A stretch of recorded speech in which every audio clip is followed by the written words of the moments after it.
Let's bring in U.S. political analyst Eric Ham, who's standing by here. Let's start, if we can, with the deal to send weapons to the Europeans and then to Ukraine. Your reaction, what does it mean?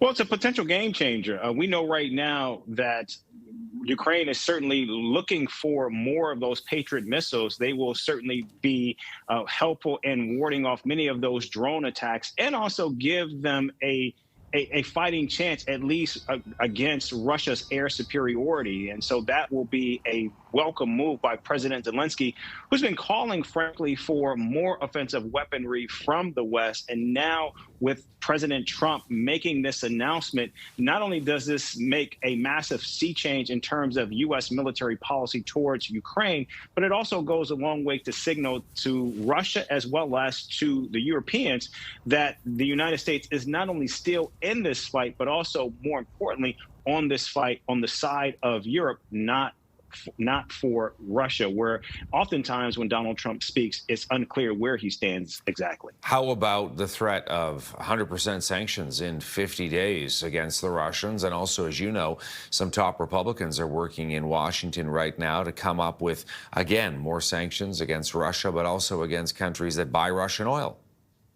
Yeah, I think that will be the move that could potentially really push this war in a very different direction. If, in fact, there are sanctions, and specifically what the president is calling for is tariffs on countries that actually buy Russian oil and gas. I think that will be tremendously damaging for Russia, because we know that has been the resources that has fueled the war machine. But of course, it's important to note that many European nations, those nations that will be buying these weapons from the United States to supply to Ukraine, these are countries that actually are still purchasing Russian oil and gas. And so it's unclear what they are prepared to do right now. But again, I think we have seen Donald Trump before strong arm many NATO European countries, and I think he's prepared to do that if, in fact, he believes Russia, he can get Russia to make a deal, or if he can somehow change and make it that much more difficult. This is something that the Biden administration wasn't very keen on doing, specifically going after those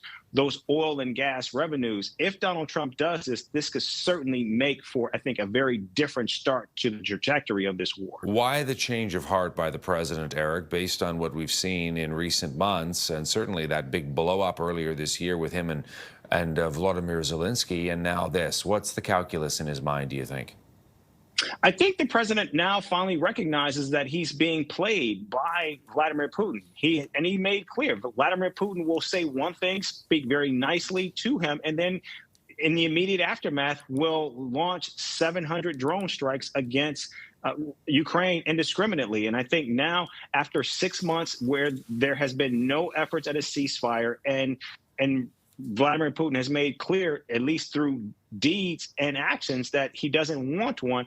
I think what you're seeing here is a president who made a signature campaign policy promise that he would actually end the war. And I think what he sees is, now that he's no closer to that, he recognizes more needs to be done. And what we're seeing today is a very different and a welcome break from Vladimir Putin by this president, something that many would have thought never would have happened. Good to see you, Eric, as always. Thank you.